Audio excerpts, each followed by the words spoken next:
Videos में जिसके बारे में बात करने बैठे हैं वो हमारा एक निजी इंटरेस्ट भी है, क्योंकि एजुकेशन को बिलोंग करते हैं। पिछले 30 ईयर्स से एजुकेशन सेक्टर को देखते हैं। जम्मू कश्मीर लद्दाख जब एक स्टेट के रूप में था और आज जेके यूटी और लद्दाख यूटी के रूप में है, बड़ी करीब से देखा एजुकेशन को और बार बार पॉइंट उठाया भी है कि शिक्षा के अंदर सब कुछ ठीक नहीं चल रहा है। और आज जिस तरीके की रिपोर्ट पीपल्स फोरम ने निकाली, उसने ये चीज़ हमारी साबित कर दी। हम लोग डिफरेंट क्वार्टर्स पे, मेरे साथ मैं बात उन लोगों की कर रहा हूँ जो भारत से प्यार करते हैं, भारत की नेशनैलिटी को समझते हैं, भारत को एज ए नेशन भी समझते हैं, भारत को एज ए कंट्री भी समझते हैं।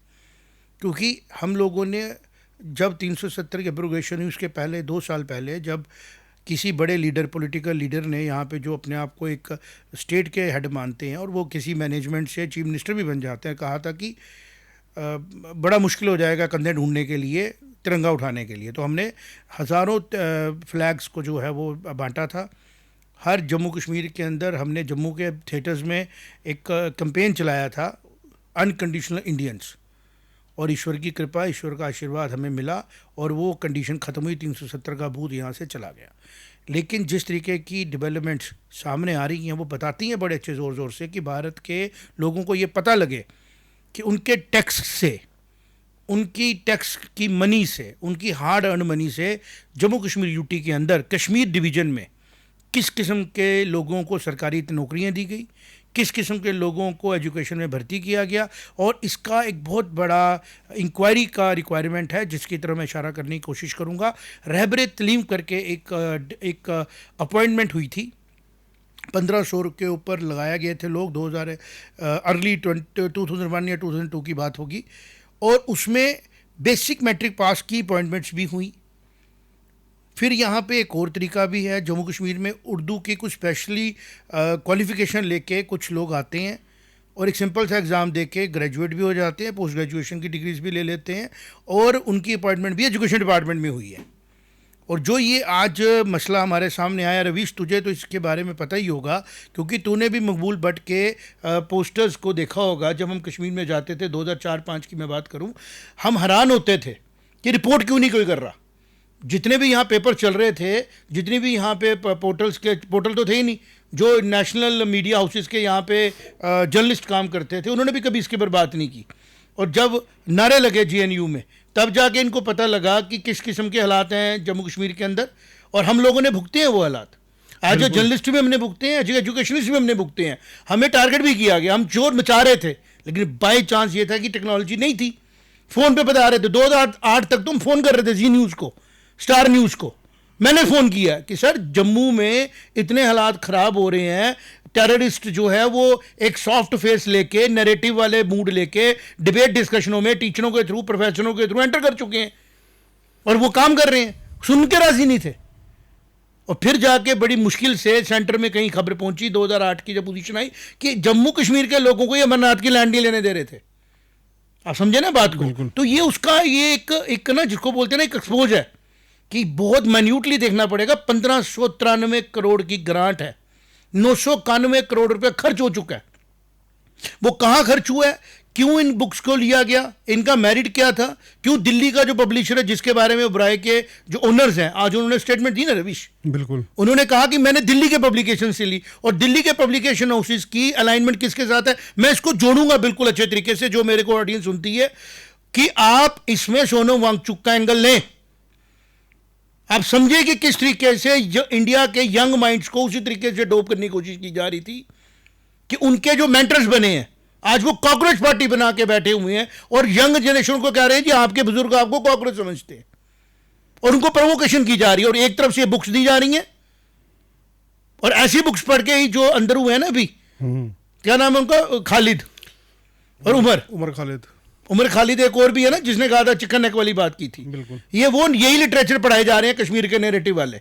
और कश्मीर का नैरेटिव क्या, 15,000 स्क्वायर किलोमीटर एरिया टोटल, 1500 कितना स्क्वायर किलोमीटर है वो बोलते हैं हम उसको, 15,000 स्क्वायर किलोमीटर एरिया हम लेके चलते हैं। और उस एरिया को इतना डोमिनेट बना दिया गया कि वहां के टीचर्स आज एक्सपोज हुए, वहां के एजुकेशन सिस्टम के अंदर जो लॉबी है वो एक्सपोज हुई।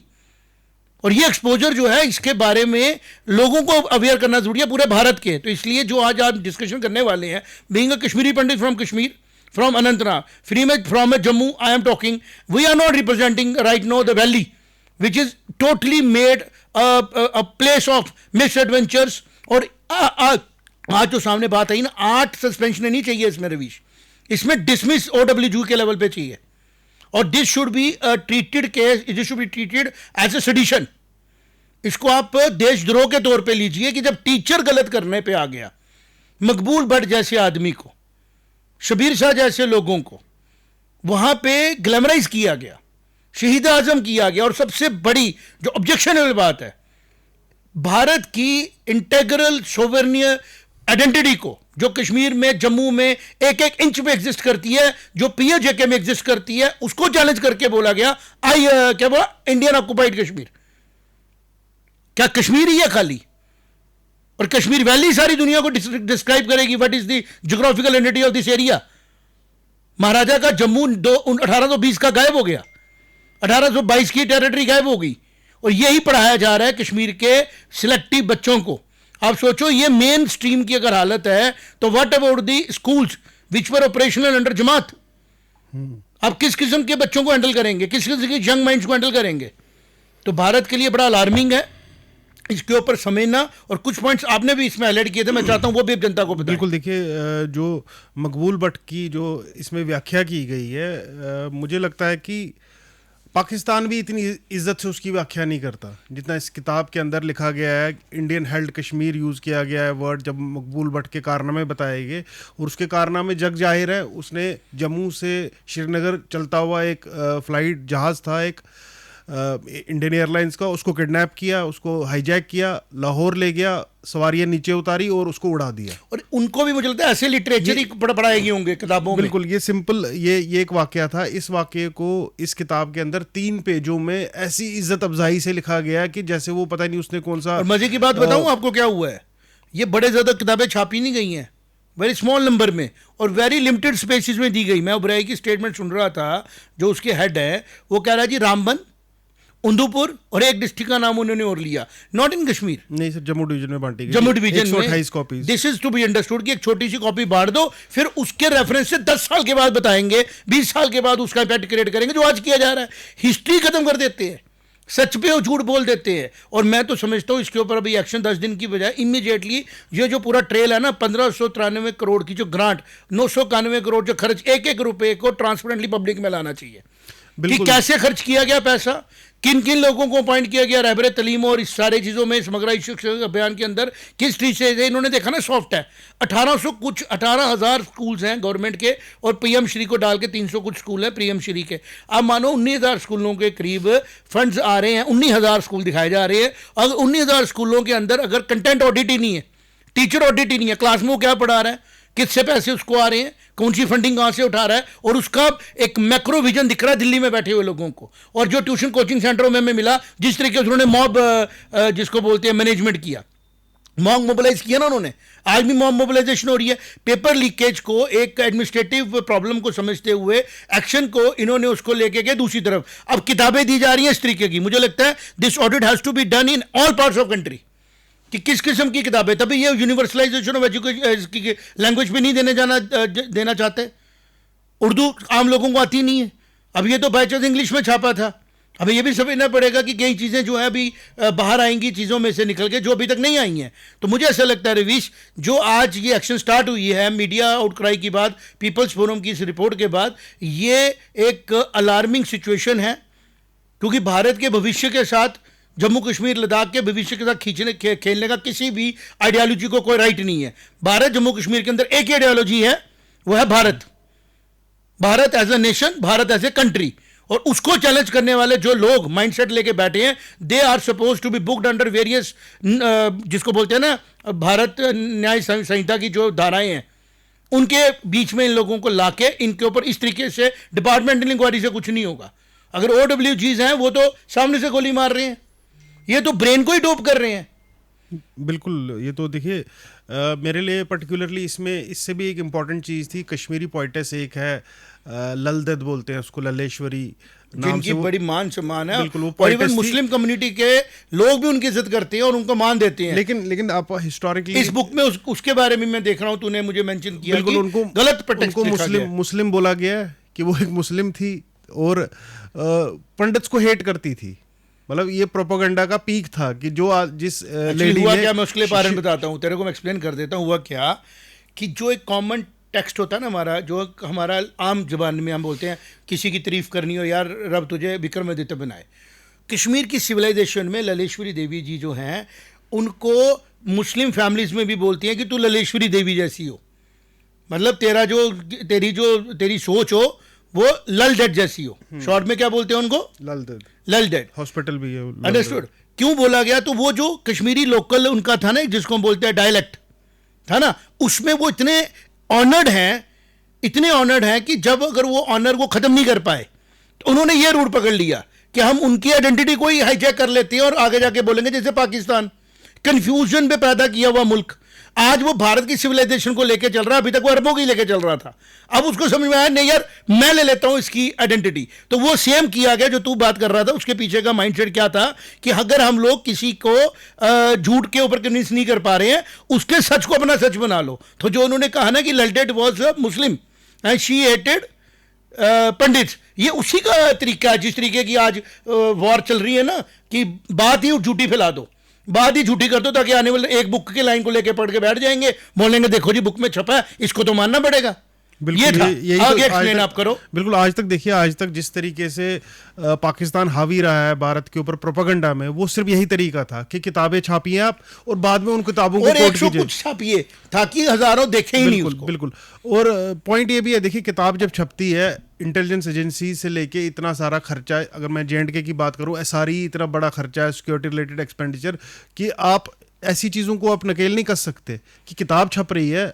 मेरा कहने का मतलब ये करना चाहिए आपको कि किताब छप रही है। सबसे पहले जो इसके राइटर हैं मिस्टर हिलाल के नाम से इसमें नाम है, जो दिल्ली में बैठे हैं, इन दोनों के ऊपर किताब दिल्ली पब्लिकेशन ने छापी है, ओबराय ने उसको लाया और अपने नाम से छाप दिया, टू कैच द टेंडर। इसके ऊपर भी काम होना चाहिए कि इनके लिंक्स कहां पे हैं। देखिए सबसे पहले एक FIR रजिस्टर होनी चाहिए उनके खिलाफ भी, जो राइटर्स है, और इसको पूरा चेक करना चाहिए कि ये सिंडिकेट, मुझे लगता है कि ये डीप रूटेड होगा। ये सिर्फ यही किताबें 2-4 नहीं लिखी गई है, और भी पता नहीं कितनी किताबें लिखी गई है, जिनमें अंदर देखिए हर पन्ने पे तो हर कोई आदमी जा नहीं पाता, लेकिन कहीं ये किताब जिस तरीके से आप देखिए कहां प्लेस की जा रही थी किताब, और ये मैं किताब उठा के कोई इंटरनेशनल कम्युनिटी में बैठे और बोले जी भारत के सरकार के द्वारा प्रिंटेड टेक्स्ट किताब में ये लिखा गया है और उनके ही द्वारा अपॉइंटेड एक ग्रुप ने लिखा गया है, तो सच है, इसके ऊपर सच क्या होगा? और फिर उसको कौन जुटलाएगा? क्या आउटक्राई होगी उसके ऊपर? ये मैं कहने की कोशिश कर रहा हूँ कि मैंने ये चीज़ें काफ़ी देर से देखी, वॉच की, and we are witness to it. हम लोगों से जब मिलते हैं ना, अब मुझे बताओ क्या ये सिमिलर नहीं है वैसे ही जैसे मकबूल भट्ट को हम थोड़ी के लिए छोड़ देते हैं, शबीर शाह, यासीन मलिक, जितना भी इन लोगों ने इस किताब में यासीन मलिक का जिक्र नहीं है, लेकिन शबीर शाह क्या है, शहीद अली शाह गिलानी जो कहता था इंडिया बनेगा पाकिस्तान, उनका माइंडेड था। और आज भी जो कश्मीर के मेन लीडरशिप है, थोड़े से वो 25-30 MLA लेके बैठे हुए हैं, जो कि बड़ा माइनर शेयर लेके बैठे हैं पूरे J&K का, अगर हम कंपेयर करें, उन लोगों के माइंड में क्या है जी, पाकिस्तान से बात करो। हम थोड़ी मना कर रहे हैं पाकिस्तान से बात करो, लेकिन हम सिटीजन ऑफ J&K हैं, हम पूरे भारत को ये कहना चाहते हैं, हमें समझ आ गया है कि जम्मू कश्मीर कभी पॉलिटिकल इशू नहीं था, Jammu Kashmir was a military issue. बिल्कुल, अभी भी है, अभी भी ये मिलिट्री इशू है, और जो इसको मिलिट्री इशू नहीं मान रहा है वो भारत के हिस्ट्री में ब्लैक इंक से लिखा जाएगा, क्योंकि Jammu Kashmir was a political issue up to the time Maharaja has not decided. जिस दिन महाराजा जी ने डिसाइड कर लिया कि ये जो मेरी रियासत है, ये मेरी सोवेरियन, मेरी हेरिडिटी जो राइट है, ये मैं भारत सरकार को दे रहा हूं, ये भारत का पार्ट होगा, उसके ऊपर अटैक होता है थ्रू बूट्स, थ्रू गन्स, और ये मिलिट्री इशू होता है। इस मिलिट्री इशू को जिन्होंने डिस्कशन डिबेट में लिया, ये सबसे बड़ी गलती की भारत की पॉलिसी मेकर्स ने और पॉलिसी में बैठे हुए लोगों ने। ये मैं पूरे शो आवाज से और 30 ईयर के अपने एक्सपीरियंस से और 15-18 साल का जो मेरा अपना एक्सपीरियंस है जर्नलिज्म का, मैंने हर चीज को कनेक्ट करके देख लिया। जम्मू कश्मीर का issue is only a border issue, जो बॉर्डर हमारा इन्होंने श्रिंक करके लाया है बिल्कुल पास, इसको वहीं पे जाना है जहां महाराजा जी ने हैंड ओवर किया था। This is the only issue, यही डिस्कशन होना चाहिए इंटरनेशनल फोरम्स में, यही डिस्कशन होना चाहिए हमारे थिंक टैंक्स में। उसके बियॉन्ड अगर बाद में पहले बॉर्डर सीधा हो जाए फिर बात की बातें बाद में की जा सकती है। लेकिन जब हम ये बोलते हैं कि पाकिस्तान से डिलॉग करो, हम लोगों पे अटैक होता है 1947 में, हम करते हैं डिलॉग, मिलिट्री इशू नहीं बनने देते। फिर हम पे होता है 1965 में, हम मिलिट्री इशू नहीं बनने देते, हम जीता हिस्सा दे देते हैं। फिर होता है 71 में, हम फिर भी मिलिट्री इशू नहीं बनने देते। फिर प्रॉक्सी वॉर शुरू होती है, टपैक 1 टपैक 2, हमारे जवान बच्चे मरते हैं, हम कुछ नहीं कहते। आज हमारे बच्चों की एजुकेशन के ऊपर अटैक किया जा रहा है। ये दो इशूज हैं जिसको कैटेगरिकली बोलना चाहिए। एक religious fanaticism is used to create a war against India and it is a military issue. सामने से अगर कोई गन लेके बैठा है तो उससे बात नहीं की जाएगी डिप्लोमेटिकली। ये जो कह रहे रास्ते खुले रखो, ठीक है, डिप्लोमेटिक थॉट है, बोलो आप। जब पाकिस्तान के और इंडिया के मिलिट्री इशू को सॉल्व हो जाएगा, हम डिलॉग करें, आप डिप्लोमेसी करें, आप राइस दें, चावल बेचे, जो मर्जी करें। लेकिन जब सेंटर में बैठा हुआ बंदा जम्मू कश्मीर के इशू को बोलता है ये पॉलिटिकल इशू है, दैट इज नॉट एक्सेप्टेबल। ये अब्यूज है उन सब आर्मी के सेक्रीफाइसेस को, जो टेररिज्म में सेक्रीफाइस हुए बेल्ट फोर्सेस के लोगों का, और जो लोग 47 से लेके आया था सेक्रीफाइस हुए। 47 में भी जो हमारे जम्मू कश्मीर की रियासत की स्टेट फोर्सेस थी, जो उनका सेक्रीफाइस है, उनका भी अब्यूज है। जब इसको बोला जाता है पॉलिटिकल इशू है, पॉलिटिकल इशू नहीं है Jammu Kashmir. Jammu Kashmir is a military issue between India and Pakistan, is a issue of war, because एक वॉर हुई थी और अगर पाकिस्तान नहीं सुधरता है तो दूसरी वॉर के लिए मैं तैयार रहना चाहिए। मुझे कोई वॉर मॉन्गरी की बात बोलता है ना, मैं उसको जो देता हूं जवाब। हम लोग वॉर को मानने वाले लोग नहीं है। भारत की सभ्यता में द्रौपदी के साथ जब इतना जुल्म हुआ, पांडवों के साथ इतना जुल्म हुआ, फिर भी वॉर की तरफ नहीं ले जा रहे थे, लेकिन युद्ध हुआ क्योंकि सामने वाला जो है वो युद्ध का परिणाम देख नहीं पा रहा है। पाकिस्तान को समझ नहीं आ रहा मेरे साथ क्या होने वाला है। लेकिन अगर यहां से लोग डिलॉग पे डिलॉग करेंगे, यहां पे लोग सॉफ्ट स्टेट अपनी बताएंगे, ट्रैक 2 की बातें करेंगे, तो हम लोग समझना चाहिए कि हम अपनी ब्लीडिंग करा रहे हैं बॉडी की, और उसका खमियाजा पूरा भारत भुगत रहा है। फ्रंट एंड पे जम्मू कश्मीर के लोग हैं, जो नेशनलिस्ट माइंड के लोग हैं, जो दब रहे हैं, कुचले जा रहे हैं, खराब हो रहे हैं, चाहे वो कश्मीर के हैं, चाहे वो लद्दाख के हैं, चाहे जम्मू के हैं। और पावर में बैठे हुए वो लोग हैं जो एक तरफ से सॉफ्ट बात करते हैं, दूसरी तरफ से बिरयानी गुस्ताफे खाते हैं जाके, तीसरी तरफ वो किसी कंट्री में बैठ के जाके डिप्लोमेसी की बात करते हैं, और यहां पे लोकल यहां पे मर रहे हैं। और दूसरी तरफ उनके बच्चों को किताबें क्या पढ़ाई जा रही हैं कि जिन्होंने तुम्हारे बुजुर्गों को मारने की प्लानिंग की, जिन्होंने कम्युनिटी को पूरे एक्सोडस में डाल दिया, वो लोग जेल लेजेंड्स थे। मतलब कितनी बड़ी ये कॉन्स्पिरेसी है जिसके ऊपर बहुत वोकली हर एक को बात करनी पड़ेगी। आपने बिल्कुल जिसको बोलते हैं ना कि हिट द बुल्स आई किया है, इस जो आपने अभी बात बोली। देखिए हुआ क्या, पाकिस्तान ने जब ऑपरेशन टुपैक तक, जो 1989 तक, तब तक तो देखिए अलग बात थी। जब 89 में पाकिस्तान ने एक फुल फ्रंट खोला और बोला कि मैंने कश्मीर को एनेक्स करना है, लेकिन उसको एक प्रॉब्लम थी कि कहीं इंडिया मेरे ऊपर फुल फ्लैज अटैक ना करे। अब बात को समझिए, क्योंकि वो फुल फ्लैज जंग वो सारी हार चुका और कभी जीत नहीं सकता, उसको पता था। तो ये जो ट्रैक 2 गैंग है ना, ये वो एंश्योर करता है कि इंडिया कभी भी इसको पूरे जंग की तरह ना ले, डिफ्यूज करता रहता है प्रेशर को। आप इंडिया जो है ना, इंडिया इसको समझे। सर ऑपरेशन मुझे बताइए 1925 में क्या होने वाला? मुझे एक बात बताइए, आप पॉलिटिकल प्रॉब्लम की बात है जो बोलते हैं जम्मू कश्मीर से पॉलिटिकल प्रॉब्लम, जो अपने आम लोग जो बोलते हैं। अब मुझे बताइए ये सिर्फ इंडिया ही क्यों मानता है?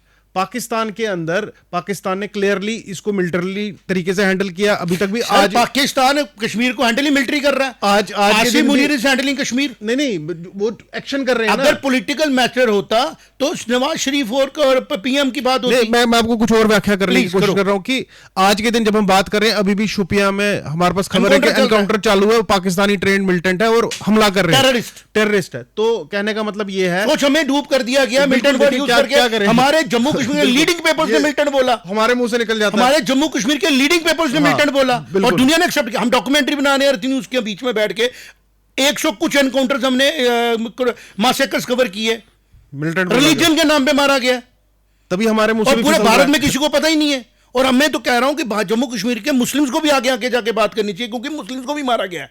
आपको पता है जब इन्होंने यहां पे रविश टेररिस्टों को भेजा, पहले आया जेकेएलएफ में पढ़े लिखे लोग थे जिनको बोला गया था कि आपकी यही किताबें, ऐसी किताबें उस टाइम की, क्या पता कागजों पे लिख के पढ़ाएगी, क्या पता वो कौन से एजेंसीज काम कर रही थी, उनको क्या क्या उन कमरों में। हम पापा मेरे बोलते थे मुन्ने ब्रेन वॉश होता है, शिवांग ब्रेन वॉश होता है। हमें नहीं पता ब्रेन वॉश क्या होता है, छोटे थे ना, 9th-10th में पढ़ते थे, कहते ब्रेन वॉश हो जाता है, इंसान ना अपनी बात नहीं सुनता। ये जब ये पंजाब में हुआ ना टेररिज्म, तो पापा हमें बताते थे he was also a thinker कि ब्रेन वॉश हो जाता है इंसान का, ब्रेन ही चेंज कर देते हैं। तो ब्रेन वॉश के टूल्स उस टाइम क्या थे? क्लास में बैठो, बात करो, इधर उधर से उनको मैनेज करो। यासीन मलिक मैनेज हो गए, सारे हो गए, लेट अस अंडरस्टैंड, सारे हो गए।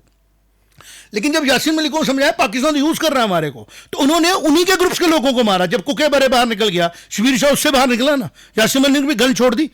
फिर उसके ऊपर जो मर्डर के चार्जेस लगेंगे वो तो क्रिमिनल एक्ट लगेंगे। लेकिन उनको जब समझ आया तो उन्होंने फिर वहां से हाफिज सईद भेजा। 208 के करीब उन्होंने अलग अलग एजेंसीज भेजी, बिल्कुल ग्रुप्स। हाँ, और हमें ट्रैक टू वाले समझा रहे हैं this is a political problem, this is a political वो प्रॉब्लम। मिलिट्री इतनी अमेज कर रहा है अपनी, वो तजाकिस्तान से लेके सेंट्रल एशिया से लोग लेके आ रहा है। आर्मी ऑफिशियली ट्रेन कर रही है हाफिज सईद के चेहरे के थ्रू, दाऊद के थ्रू, सेंट्रल एशिया के लोगों को, this is what Algeria, Africa के लोगों उनको बोला गया कि यहाँ पे इस्लाम को फॉलो करने वाले लोगों को सप्रेस किया जा रहा है। उन्होंने नहीं बोला कि हम लोग उधर जाके डोडा की किसी पहाड़ी पे धर्म पूछ के उसको मार रहे हैं, और अगर वो बदले में अपने आप को बचा रहा है तो उसके बचाने वाली एक्ट को हम बोल रहे हैं जी जुल्म हो रहा है। तो ये जो झूठ की लड़ाई चली ना, ये डिप्लोमेसीज में होती है। जैसे कतर की लड़ाई में हमने कंप्रोमाइज क्यों करना था? जब हम जीत रहे थे हमने वापस क्यों आना था? मिलिट्री के इशू को मिलिट्री ही हैंडल कर सकती है। जब हम कुरुक्षेत्र की लड़ाई देखते हैं ना रवीश, मैं बड़ा बार बार ना महाभारत देखता हूं, क्योंकि भारत की सिविलाइजेशन में जवाब है, हिंदू मुस्लिम सिख सबको पढ़नी चाहिए। वो कहते हैं कि जब युद्ध होता है ना, फिर योद्धा वार्तालाप नहीं करते। आज हम अपनी आर्मी को भी डिमोरलाइज कर लिया। आप देख लीजिए 2-4 एक्ट जो हो रहे हैं, पीछे वो कनेक्टेड फील हो रहा है मुझे। देखिए आईएसआई बहुत प्लानिंग से काम करती है। जिस तरीके से हमने आईएसआई की वर्किंग देखी है पिछले 30 साल से, होमवर्क की बात अगर हम करें तो मुझे पाकिस्तान की पॉलिसी क्लियर है भारत को लेके और भारत के इंटरेस्ट को लेके, और पाकिस्तान की जो स्टेट है उसकी पॉलिसी बिल्कुल क्लियर है। Their homework is very clear and their policy is very clear. India is doing mistakes again and again. इस बार उम्मीद हुई थी हमारे को, बिल्कुल इस बार उम्मीद हुई थी कि जो पॉलिसी ली गई ऑपरेशन सिंदूर के टाइम पे, दिस इज द पॉलिसी, तब से शांति है अभी तक। देखिए दिस इज अ पॉलिसी। लेकिन फिर से ये जो शगुफे छोड़ना शुरू कर दिए, ये बुक बता रही है हम आपको अंदर से भी कमजोर कर रहे हैं और बाहर से आपको हम कह रहे हैं हम कुछ नहीं करेंगे, कुछ नहीं करेंगे। लाक्षागृह हुआ, पांडवों को मारने के लिए लाक्षागृह हुआ, पांडव ने माफ कर दिया। फिर उन्होंने इंद्रप्रस्थ गलत जगह दिया गया, उनको ऐसे गांव दिए गए जहां पे कल्टीवेशन नहीं होती। उन्होंने कहा कोई बात नहीं, भाई लोग हैं, छोड़ दो, पहले भाई हैं हमारे चाचे के बेटे, छोड़ दो। फिर उनको जुए के लिए बुलाया गया, फिर खत्म हुआ। फिर उनकी वाइफ की बेइज्जती की गई, फिर उन्होंने ज्ञातवास ले लिया, फिर उनको ज्ञातवास में ढूंढा गया। एक के बाद एक बिट्रेल होने के बाद उन्होंने कहा 5 गांव दे दो, खत्म करो। इंडिया उस पॉलिसी के ऊपर चलते हुए मुझे नहीं समझ में आ रहा कितनी और सैक्रिफाइस करेगा। हमारे बच्चों को पढ़ाने के लिए टीचर ऐसे प्लेस कर दिए जा रहे हैं, समग्र शिक्षा अभियान में इस किस्म की बुक्स को अलाउ कर दिया गया, किताबें पहुंच भी गई, और हम लोग कह रहे हैं नहीं जी हम लोग डिप्लोमेसी की बात करेंगे। पाकिस्तान को कॉन्क्रीट कोई बुक छोड़ने के पहले एक भी इंच जो जगह पाकिस्तान के इलीगल ऑक्यूपेशन के अंदर है, वो हमें जम्मू कश्मीर के लोगों को वापस चाहिए। हमारे राजा जी आज दुनिया में नहीं है, बट प्रजा संतान होती है। जो हमारी टेरिटरी राजा जी ने दी थी भारत की सरकार को, और उसको स्ट्रक्चर बना दिया था साइन के पहले, क्योंकि ब्रिटेन में बैठ के रानी के सामने बैठ के महाराजा हरि सिंह जी ने कहा था आई एम इंडियन, मुझे इंडिया के इंटरेस्ट के साथ पूरा इन्वॉल्वमेंट है। और वहीं से उनको समझ में आया कि ये जो राजा है सबसे बड़ी टेरिटरी का, ये तो पहले ही पार्टीशन के पहले ही इंडिया के साथ क्लैरिटी के साथ जा रहा है। और जो ग्रेट गेम का मसला था उनको क्लियर था रशिया के साथ, उनके जो कंट्रडिक्शन चल रही थी और उसका क्या सिग्निफिकेंस था इस टेरिटरी के साथ, उन्होंने वहां से कॉन्स्पिरेसी शुरू की और वहां से ही मिलिट्री इशू बन चुका था। और वो मिलिट्री इशू अंग्रेजों का जर्नल दोनों साइड करने देता, वहां पे डिसीजन लेने का टाइम था। चलो उस टाइम जो हुआ, आज हम क्यों चुप हैं? आज हम क्यों एक्सेप्ट कर रहे हैं कि ये मिलिट्री इशू नहीं है? सबसे पहले पूरे भारत के बच्चों को बताना पड़ेगा कि जम्मू कश्मीर का territorial issue is a military issue and issue against the nation, against the humanity, as the humanity, and particularly another dimension demographic use of क्या बोलते हैं political establishment and demographic use of political establishment to act in democracy and act against government, act against nation and its civilisation. Pakistan कहना शुरू हो गया कि मैं हूं असली सिंधु घाटी की सभ्यता। कल को ये भी कह सकता है राम भी जो थे वो सनातन को मानने वाले नहीं थे, वो तो बेसिक लव कुछ तो लाहौर है। तो हमारे आने वाले 100 साल के बाद हम तो बोलेंगे शायद अब वही सही बोल रहे हैं, तरीका ही है वही, शायद वही सही बोल रहे हैं। और हमारी क्या तैयारी है, हम क्या बोल रहे हैं कि हम लोग डिस्कशन डिबेट्स करेंगे, हाँ, और ऐसी किताबें बच्चों को पढ़ाएंगे अपने। ऐसी किताबें बच्चों को पढ़ाएंगे। क्या बोलते हो आप इसके बारे में? देखिए, बिल्कुल ये एक अलार्म बेल है मुझे लगता है पूरे राष्ट्र के लिए। हमें समझना पड़ेगा कि जो पाकिस्तान है ये मल्टीपल डायमेंशंस पे ऑपरेट करता है अपनी तरफ से। देखिए, पाकिस्तान बहुत क्लियर है, उसको पता है कि I have to bleed India by 1000 cuts ताकि वो सरेंडर करके कश्मीर मुझे दे दे। ये उसकी क्लियर पॉलिसी है। और इंडिया को ट्रैक टू और ऐसे लोगों के थ्रू जो एक मैं कहूँगा डाउज, देखिए ना, बोला गया ना, आप देखो ना, जितनी भी आज खबर चली, पहले ये चला, इसके ऊपर मैं एक और बात करना चाहूंगा, गवर्नेंस की बात करूंगा। हमने 370 टूटने हुए देखा, उसके पहले हमने गवर्नेंसेस देखी, अपॉइंटमेंट्स में करप्शन, मैनिपुलेशंस।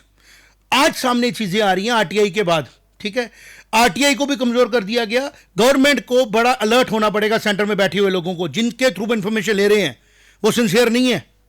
वो वेट कर रहे हैं कि सेंटर कब चेंज होगा, वो वेट कर रहे हैं कि कब जम्मू कश्मीर की सरकार चेंज होगी। आज ही उन्होंने, ब्यूरोक्रेसी ने अपनी लॉयल्टीज बदल दी हैं। They should be taking things very strong handedly. उनको समझना पड़ेगा कि जम्मू कश्मीर के अंदर पिछले 6 सालों में जिस तरीके से एलजी साहब ने पूरी कोशिश कर दी जोर लगा के, आज वो ड्रग्स को खत्म करने के लिए सेंटर से आया ना, भारत से एक युग पुरुष आया ना उठ के, जो जम्मू कश्मीर के बच्चों को ड्रग्स से बचा रहा है। और जैसे ही पता लगा ये चीज हुई, क्योंकि education department has gone to Omar Abdullah, और अब्दुल्ला साहब कहते हैं कि बात क्या की उन्होंने, मैं सुन के हैरान हुआ। बुक्स के बारे में कह रहे हैं आप शोर मचा रहे हो, लेकिन आप ये बात नहीं पूछ रहे कि इंडिया ने पाकिस्तान के साथ बात करने की एडवोकेसी क्यों की। मतलब दिस इज टू अंडरस्टैंड कि what policy they are having, what mindset they are having. तो इनको जवाब एक ही देना पड़ेगा कि बेशक एलजी साहब को आज इलेक्शन के बाद अपना डिपार्टमेंट उनसे डायरेक्ट अकाउंटेबिलिटी, लेकिन आज उन्होंने एक्शन कर दी है। He has suspended him. Right, 8 लोगों को सस्पेंड किया। मैं कहता हूं डिसमिस कर दो नौकरी से इनको, खाली ब्लैक लिस्ट से काम नहीं, पहले तो बुक करो, इनके अकाउंट सारे चेक करो, इनको ऊपर नीचे खंगालो कि कितने और इनके सिंपथाइजर बैठे हैं गवर्नमेंट के अंदर, बिल्कुल कौन कौन सा अफसर बैठा हुआ है। क्योंकि मैंने जो अंडरस्टैंड किया, मैं डिफरेंट स्कीम्स में जाके देख रहा था, जिस जेल में भद्रवाह की शेख अब्दुल्ला साहब को रखा गया, भद्रवाह को जिसको बोलते हैं ना, इसे मतरेय से भी बुरा, स्टेप मदरली ट्रीटमेंट भी बोलना कम होगा, एक एनिमी के तौर पे ट्रीट किया गया। इतना अच्छा एरिया, इतना खास एरिया चुन चुन के वहां पे अलाउ किया गया बाय डिफरेंट रजीम्स कि जंगलों को एक्सप्लॉइट किया जाए। और जो कम्युनिटी वहां पे ऑनेस्ट काम कर रही है, चाहे हिंदू मुस्लिम सिख ईसाई, उनको डाउन प्ले करो। और जो वहां पे प्रपोर्टेड लीडर्स डाले गए, उन लोगों के थ्रू उसको मैनेज करो। और उसका नतीजा क्या हुआ, डेवलपमेंट जम्मू में हुई नहीं तो 80-100-150 किलोमीटर जो एरिया यहां से दूर था Ravish, that could have fed and that could have enriched the whole area. तो ये किताब, एक खाली किताब की प्रिंटिंग को लेके नहीं चलेंगे हम, इसके थ्रू पूरी चीज़ों को एक्सपोज करने की अभी हमने बैठ के कोशिश की, आपने भी कोशिश की, इसको और आगे बढ़ाना और लोगों को रिक्वेस्ट करनी है जाके सच पता करें। अगर आप भारत को प्यार करते हैं, जहां जहां पे भी, मैं कहता हूं जहां जहां पे भी हमारे पॉलिटिकल डिस्टर्बेंसेस क्रिएट की गई, वहां पे आप जाएं एज ए टूरिस्ट, वहां रहें, ऑफिस को अलाउ करें, पुलिस आपको प्रोटेक्ट करे। हर भारतीय को आना चाहिए अपना यात्रा में चेक करने के लिए। हाँ, भारतीयों को वैष्णो माता आना चाहिए, कश्मीर जाना, देखना चाहिए कि हमें क्या सुनाया जा रहा है और यहाँ के लोग क्या भुगत रहे हैं। अगर दिल्ली में कोई प्रॉब्लम, जम्मू के लोगों को जाना चाहिए, मध्य प्रदेश में प्रॉब्लम, जम्मू से जाना चाहिए, साउथ में कोई प्रॉब्लम है, जाना चाहिए। वी आर अ कंट्री, और हम कंट्री इसलिए नहीं है कि हमें जोड़ा गया, हम कंट्री है because our civilisation is same. हम एक डीएनए से निकले लोग हैं। अगर उस डीएनए पे पाकिस्तान आके माफी मांगता है, तो महाभारत का एपिसोड मुझे याद आता है कि दुर्योधन अगर आके मांगता किससे, युधिष्ठिर से, कि मैं तेरा छोटा भाई हूं, मुझे ये दे दे, कहता मैं दे देता। उसने युद्ध सिलेक्ट किया, तो फिर कृष्ण जी ने कहा जो युद्ध की बात करने है उसके साथ वार्तालाप नहीं होती। पाकिस्तान टेररिस्ट भेज रहा है, पाकिस्तान फंड दे रहा है, पाकिस्तान ड्रग्स बेच रहा है, उसका रजीम पूरा हमारी बॉलीवुड को हैंग करके बैठा है, और हम यहां पे कह रहे हैं हम टॉक्स करेंगे। It is a military issue with Pakistan. उसको मुंह तोड़ जवाब मिलेगा, फिर उसको समझ आएगा कि मुझे टॉक करनी है, और फिर भी वो तैयारी करेगा अगले 20-25 साल, मैं फिर पावरफुल हूं, फिर मैं इंडिया पे अटैक करूं। ये है सच, जिसको आंखें बंद करके देखने का मतलब होगा अपनी आने वाली जनरेशंस को एक अंधेरे कुएं में डालना। क्या बोलता है तू? बिल्कुल, देखिए मैं इसको ऐसा लेता हूं कि जो भारतीय है, जैसे आपने बोला हर भारतीय को एमपी का भी देखना चाहिए, और आज पाकिस्तान खुद बोलता है कि सिंधु घाटी सभ्यता को वो मानते हैं, वो उसी का पार्ट है। तो ये एक हर भारतीय के ऊपर दायित्व है कि जिस तरीके से एक रजीम ने सिंधी भाइयों को, बलूच भाइयों को, हमारे खैबर पख्तूनवा के भाइयों को एक, मैं कहूँगा उनको एक कॉलोनी टाइप बना के रखा हुआ है, उनको बंधुआ मजदूर बना के रखा हुआ है।